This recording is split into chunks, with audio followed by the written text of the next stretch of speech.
তাহাতে দেবযানী বলিলেন, বাবা আপনি মরিলেও আমি বাঁচিব না, কচ মরিলেও আমি বাঁচিব না, কাজে আপনি যাহা ভালো বোঝেন তাহাই করুন।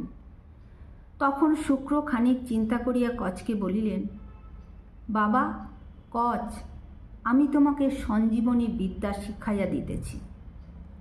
তুমি বাহিরে আসিবার সময় আমি মরিয়া যাইব, তখন এই বিদ্যার দ্বারা তুমি আমাকে বাঁচাইয়া তুলিবে। এই বলিয়া শুক্র কচকে সঞ্জীবনী বিদ্যা শিখাইয়া দিলেন। তারপর কচ বাহিরে আসিয়া সেই বিদ্যার দ্বারা শুক্রকে বাঁচাইলেন। বাঁচিয়া উঠিয়া শুক্রের এইরূপ চিন্তা হইল, তাই তো আমি মদ খাই বলিয়াই তো আজ এমন কুকর্ম করিয়া বসিলাম। এখন হইতে এমন জঘন্য জিনিস যে ব্রাহ্মণে খাইবে, তাহার ইহকাল পরকাল দুই নষ্ট হইবে। তারপর তিনি দানবদিগকে ডাকিয়া এমনই তিরস্কার করিলেন যে আর তাহারা কচের কোনো অনিষ্ট করিতে সাহস পাইল না। দেখিতে দেখিতে 1000 বৎসর নির্বিঘ্নে কাটিয়া গেল। 1000 বৎসরের পরে কচ শুক্রের নিকটে বিদায় লইয়া ঘরে ফিরিবার সময় দেবযানী তাহাকে বলিলেন, কচ, আমি তোমাকে ভালোবাসি, তুমি আমাকে বিবাহ করিয়া তোমার সঙ্গে লইয়া যাও। দেবযানীর কথা শুনিয়া কচ বলিলেন, দিদি, তোমার পিতাকে আমি যেমন মান্য ও ভক্তি করি, তোমাকেও তেমনি মান্য ও ভক্তি করি। তোমার পিতা আমার গুরু, সুতরাং তিনিও আমার পিতা, আর তুমি আমার দিদি। আমাকে এমন কথা বলা তোমার উচিত হয় না।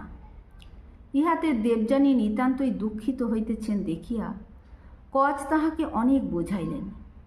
শেষে তিনি বলিলেন, দিদি, তোমাদের এখানে এতদিন বড়ই সুখে ছিলাম, এখন অনুমতি করো গৃহে যাই, আর আশীর্বাদ করো যেন পথে আমার কোনো বিপদ না হয়। মাঝে মাঝে আমাকে স্মরণ করিও, আর সাবধানে গুরুদেবের সেবা করিও। কিন্তু কচের কোনো কথাতেই দেবযানী শান্ত হইলেন না। শেষে মনের দুঃখে তিনি কচকে এই বলিয়া শাপ দিলেন যে, কচ, তুমি যখন আমাকে পরিত্যাগ করিয়া গেলে, তখন তোমার সঞ্জীবনী বিদ্যায় কোনো ফল হইবে না। এই কথায় কচ বলিলেন, আমার বিদ্যায় কোনো ফল না হোক তাহাতে দুঃখ নাই। আমি অন্যকে এই বিদ্যা শিখাইলে তাহার বিদ্যার ফল হইবে। আর তুমি যেমন আমাকে শাপ দিলে, তেমনি আমিও বলিতেছি যে কোনো ঋষিপুত্র তোমাকে বিবাহ করিতে আসিবে না। এই বলিয়া কচ সেখান হইতে চলিয়া আসিলেন। তাহাকে পাইয়া দেবতারা যে খুব আনন্দিত হইলেন, এ কথা বলাই বাহুল্য। সেই সঞ্জীবনী বিদ্যার জোরে কতজন মরা দেবতা বাঁচিয়াছিলেন আমি তাহা বলিতে পারি না। কিন্তু দেখা যায় যে এই ব্যবস্থায় তাহারা সন্তুষ্ট হইতে পারেন নাই। একজন মরিয়া গেলে পরে আর একজন আসিয়া তাহাকে বাঁচাইয়া দিবে, ইহা খুবই ভালো কথা, তাহাতে সন্দেহ কি। কিন্তু একেবারেই যদি না মরিতে হয়, তবে যে ইহার চেয়ে অনেক সুবিধা হয়, এ কথা সকলেই বুঝিতে পারে। সুতরাং দেবতারা যে সঞ্জীবনী বিদ্যায় সন্তুষ্ট না থাকিয়া অমর হইবার উপায় খুঁজিবেন, ইহা কিছুমাত্র আশ্চর্য নহে। অমর হইবার ঔষধ অমৃত। এই অমৃত খাইয়া অমর হইবার জন্য দেবতাদিগের মনে বড়ই ইচ্ছা হইল।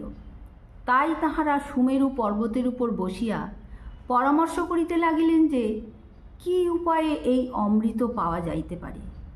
তাহাদিগকে এইরূপ পরামর্শ করিতে দেখিয়া নারায়ণ ব্রহ্মাকে বলিলেন, দেবতা আর অসুরগণ একত্র হইয়া যদি সমুদ্র মন্থন করেন, তবে তাহা হইতে অমৃত উঠিবে। এ কথায় ব্রহ্মা দেবতাগণকে ডাকিয়া বলিলেন, হে দেবতাগণ, তোমরা সমুদ্র মন্থন করো, অমৃত পাইবে। অল্প মন্থন করিয়াই ক্ষান্ত হইও না, অতিশয় পরিশ্রম হইলেও ছাড়িয়া দিও না, ধনরত্ন বিস্তর পাইলেও মন্থন বন্ধ করিও না, ক্রমাগত কেবলই মন্থন করিতে থাকো, নিশ্চয়ই অমৃত পাইবে।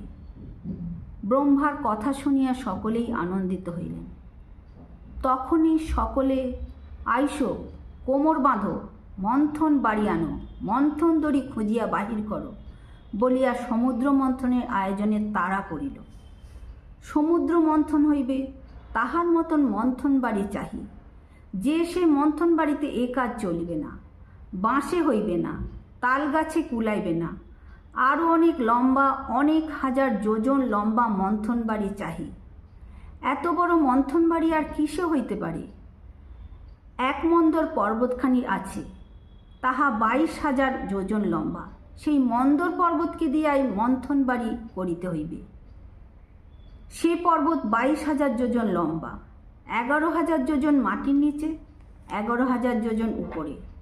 বন জঙ্গল, বাঘ ভাল্লুক, গন্ধর্ব কিন্নর শুদ্ধ সেই বিশাল পুরানো পর্বত তুলিতে দেবতাদিগের কিছুতেই শক্তি হইল না। অনেক পরিশ্রম, অনেক টানাটানি করিয়া শেষে তাহারা হেঁট মুখে ব্রহ্মা ও নারায়ণের নিকট গিয়া জোর হাতে বলিলেন, প্রভো, আমরা তো পর্বত উঠাইতে পারিলাম না, দয়া করিয়া ইহার উপায় করুন। ইহা শুনিয়া নারায়ণ সর্পরাজ অনন্তকে বলিলেন, অনন্ত, তুমি এই পর্বত উঠাইয়া দাও। অনন্ত এই পৃথিবীটাকে মাথায় করিয়া রাখেন। তাহার পক্ষে একটা পর্বত উঠানো কি কঠিন কাজ। নারায়ণের অনুমতি মাত্রই তিনি সেই বিশাল পর্বত তুলিয়া আনিলেন। তাহার কিছুমাত্র কষ্ট হইল না। তারপর সেই পর্বত লইয়া আর অনন্তকে সঙ্গে করিয়া দেবতা ও অসুরগণ সমুদ্রের তীরে গিয়া উপস্থিত হইলেন। মন্থন দড়ির জন্য কোনো চিন্তা করিতে হইল না। অনন্ত সর্প অতিশয় লম্বা, আর তাহার শরীর বড়ই মজবুত। তিনি বলিলেন, আমি দড়ি হইব। কিন্তু সমুদ্রের তলায় কাদা, তাহাতে পর্বত বসাইয়া পাক দিলে তলায় ছিদ্র হইয়া যাইবে, হয়তো সেই ছিদ্রে পর্বত আঁটিয়া যাইবে, তারপর আর তাহাতে পাক দেওয়া যাইবে না। সুতরাং কিসের উপরে পর্বত রাখা যায়? অনন্ত পৃথিবীকে মাথায় রাখেন। সেই পৃথিবী শুদ্ধ সেই অনন্তকে কচ্ছপের রাজা পিঠে করিয়া রাখেন। তাহার পিঠের খোলা বড়ই কঠিন। তাই দেবতারা বলিলেন, হে কূর্মরাজ, তোমার পিঠে পর্বত রাখিয়া দাও। কূর্মরাজ বলিলেন, এ আর কত বড় একটা কথা। কচ্ছপের রাজা তখনই গিয়া সমুদ্রের তলায় বসিলেন। তাহার পিঠের উপরে মন্দর পর্বত রাখা হইল। সেই পর্বতের চারিদিকে অনন্তকে জড়াইয়া দেওয়া হইল। তারপর দেবতারা ধরিলেন সাপের লেজ, অসুরেরা ধরিল তাহার মাথা। এইরূপ করিয়া তাহারা সেই পর্বতে এমনই বিষম পাক দিতে লাগিলেন যে পাক যাহাকে বলে। দেবতারা টানেন, হর হর হর হর হর হর হর হর। অসুরেরা টানে, ঘর ঘর ঘর ঘর ঘর ঘর ঘর ঘর। তাহাতে ত্রিভুবন কাঁপাইয়া ঘোরতর শব্দ উঠিল। পৃথিবী টলমল করিতে লাগিল। জল ছুটিয়া আকাশে উঠিল। মাছ মরিয়া গেল, পর্বতে আগুন ধরিয়া গেল।